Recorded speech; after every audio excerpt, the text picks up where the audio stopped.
So they'll be calling you erratic. That has never happened to me, ever. But if I'm tagging videos on the water dumping fallacy and the Great Salt Lake, I shot all those videos. There's the Great Salt Lake right there. So the causeway goes right there. Well, that's where I live. I literally grew up on the causeway. Hopefully this works. I've never had that happen to me, ever, especially with this.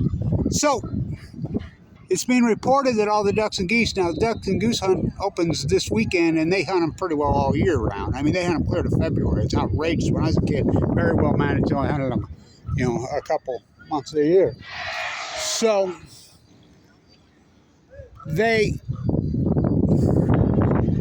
it's been reported that all these ducks and geese are being found dead out on this end, the spiral jetty end of the lake. Now the causeway's right there. Let's see if we can zoom in.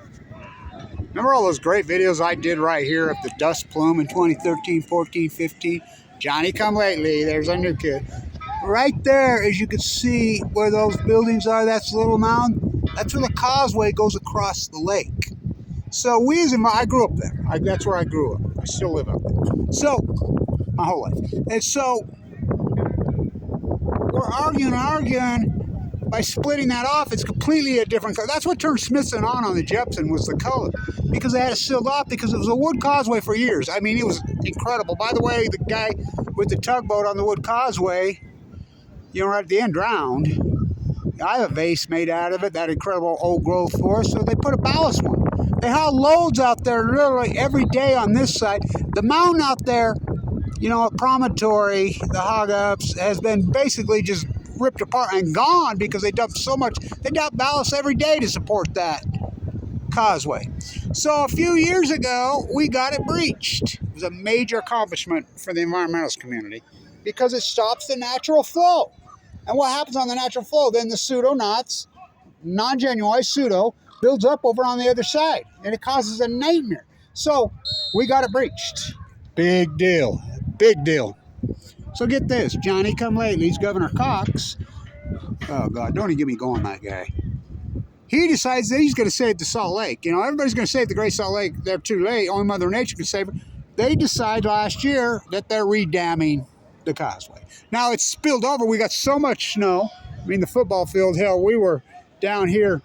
I mean, they couldn't even get on here and play till April 30th. We had that much snow. So we got 4 foot rising. He put a 4 foot blockage on it, so it spilled over for just a minute, and then sealed it off again. So it's reporting they test for so-called avian flu, and it's negative for all these birds dropping dead. Is it botulism? I think they probably got this one right this time. Because that lake is sealed off, there's no natural flow, so it creates a lock. And you mix it in with all the other toxins that are already in that lake, which I named Fuktonium, as you know. Fukushima, it's just all a coincidence. Now, let's get to the dumping, the water dumping. So, the water dumping, the fallacy. They started the second dump today, yay, and we believe I got a bridge on. Okay. If that's the case, they didn't start dumping until August 24th, right?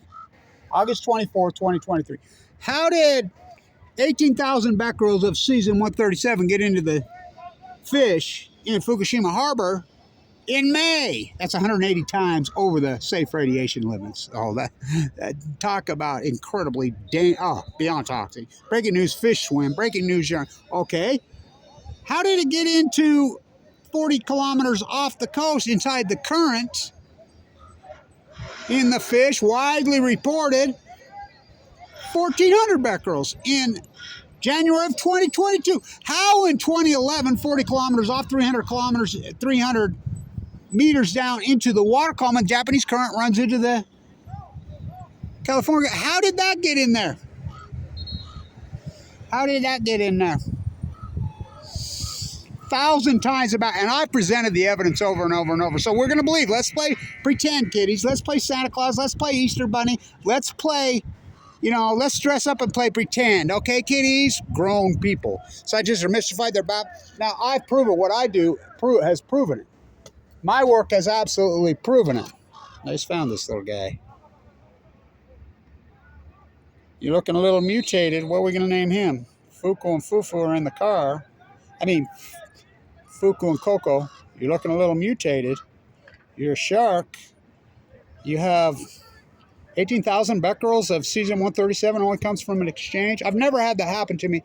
By the way, this is important because Putin claims he's popped off an SMR-powered reactor. And I'm the only guy that really reported in 8/8/2019 that it blew up and killed the top nuclear physicist. Now, he says he's done it. Now, we know when he did it before, he kept it secret, and it blew up, but then we found out a few days later because Norway and Sweden were picking it up. Now, that's the same type of weapon that was tried at Santa Susana in the 1950s that blew up the SMR in Los Angeles, the worst nuclear disaster in U.S. history. Oh, yeah. How about up there, right there at Idaho National Lab, when it blew up and killed people off thing? He says, oh, they're testing them now. Utah's funding them. You know, nuclear reactors. And you people that believe that nuclear energy and nuclear reactors are somehow two different things, got your head up your ass. This is just proof that one feeds the other. Which came first, the nuclear energy? So the water flushing fallacy, are those nuclear reactors? Right there, cooling towers? They sure look like it. I've never had that happen to me on a video, ever. Think about the concrete they're poured, but they're green here at Weber State. They tore out that exact same thing. The concrete wasn't bad. Got in an argument with a guy, he says, oh, you've never poured a piece of concrete in your life. No, I talked to the project manager. He says, no, you were right, Kevin, that concrete was perfectly fine. Why? Why would they be cementing the Weber State pond? Okay, you want to make it deeper? Okay, then make it deeper. This is a true story. I'm talking to the project manager down there on the pond. He says, you mean to tell? He says, nobody at this Weber State University, these so-called biologists, scientists, and, you know, the engineers and everybody knew that this was a marsh. We got down in there in Springs. I says, I know it was a marsh. I've been reporting it all over. Of course, blackball me. You know, so 4,000 yards of concrete there. The greenwashing bus on this university, another several thousand. I mean, they've literally poured 10,000. You know what kind of concrete footprint is on cement? People don't even know how cement is made. The footprint is gargantuous. Now, hopefully we'll get the sound on this. So, and the Fukushima going to flush fallacy, and you're all going to go along with this? This has been going on for 12 and a half years. There's where I was born, right over there on 24th and Harrison. Bill Diaz. You all act like you don't know.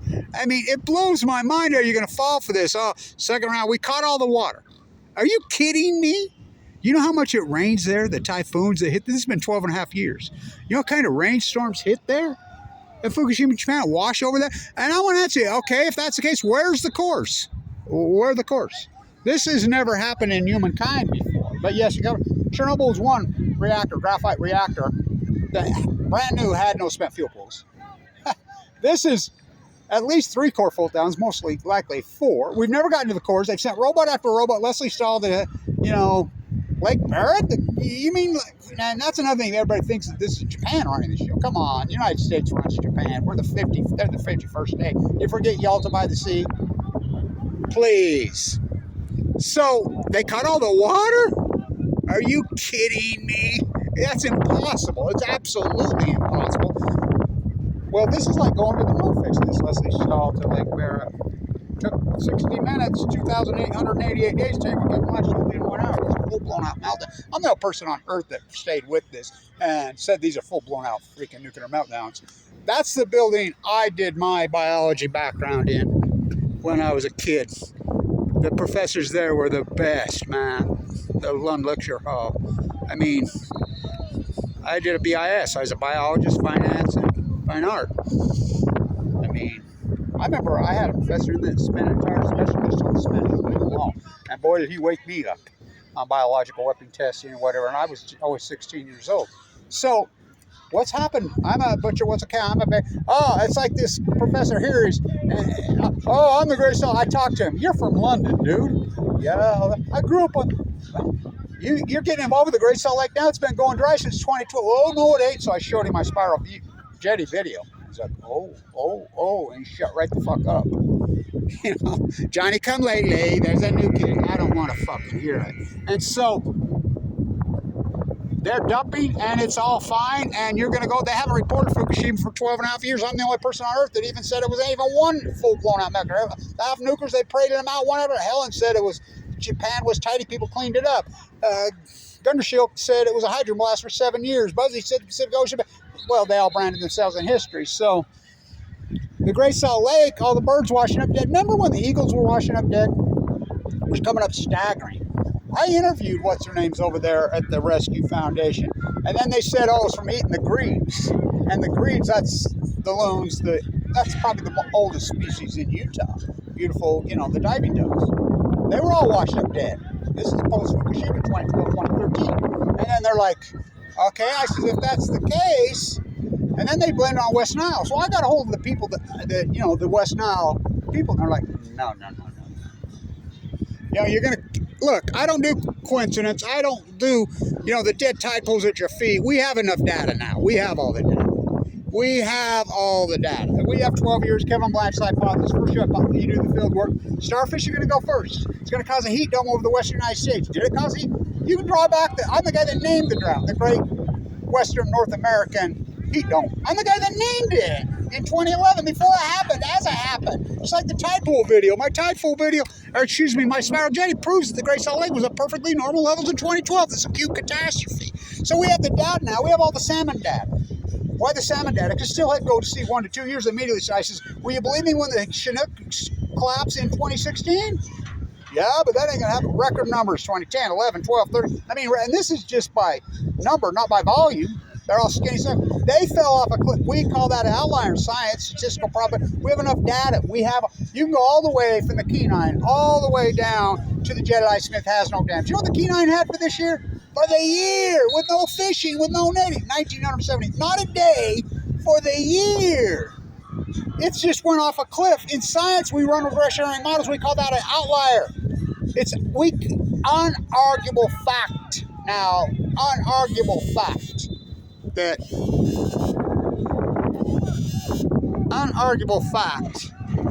It's unarguable science now that we know there's an outlier in the Pacific Ocean and the